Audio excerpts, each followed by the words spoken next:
Welcome to another Pokemon toy review video. This is Richard giving you this review. In this episode, I'm taking a look at the 2022 Battle Figure Set containing Deino and Vulpix. Let's get started.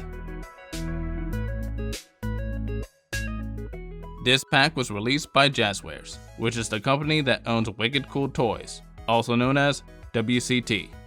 The reason why I'm bringing this up is because they are identical to their WCT counterparts.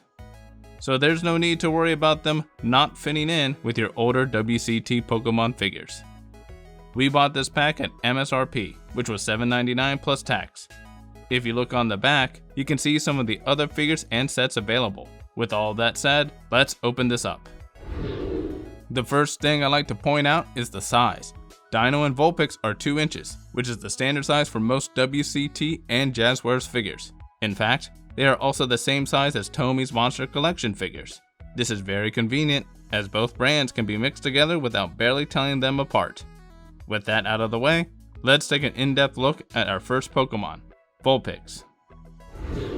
Vulpix is a Fire-type Pokemon from the original Red and Blue games.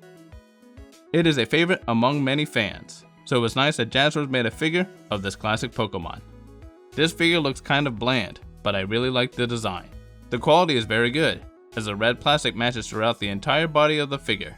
The paint application is excellent, as the red paint on both the tail and crown have a different tone to the rest of its body.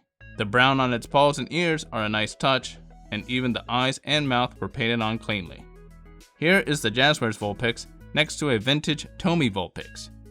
In general, I like the Tommy figures more, but the Jazwares version looks really good and is slightly bigger. So, I think the Jazwares Vulpix might actually be a better figure than the classic Tommy version. Here's another comparison. We have the Jazwares Vulpix next to the WCT Alolan Vulpix. The size on both are about the same, and so is the detail. I don't know which version I like more, but having either one is nice in my books. My only gripe about this figure is that it came with a few scrapes and scuffs. It's brand new, but looks like it came slightly used. This is fairly common with Jazwares figures, so don't be surprised if you get one with some wear on it. Now with Vulpix out of the way, let's look at our next figure, Deino. It was quite the surprise seeing Jazwares releasing a figure for this Pokemon, but I think it was a nice choice. Deino is a dark and dragon Pokemon introduced in black and white.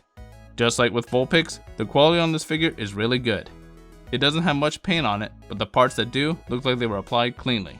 The pointy tip on the back of its head is made of soft plastic, which I really like as it will be harder to break. In fact, the entire dark gray plastic is softer than the blue plastic, which makes the figure a little more flexible.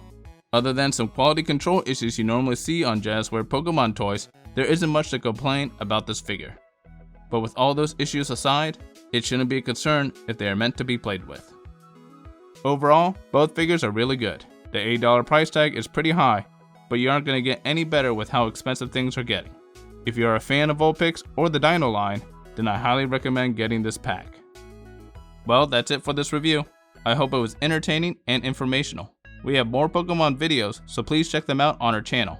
Also, make sure to give this video a like and leave a comment. We hope to see you again. Thanks for watching.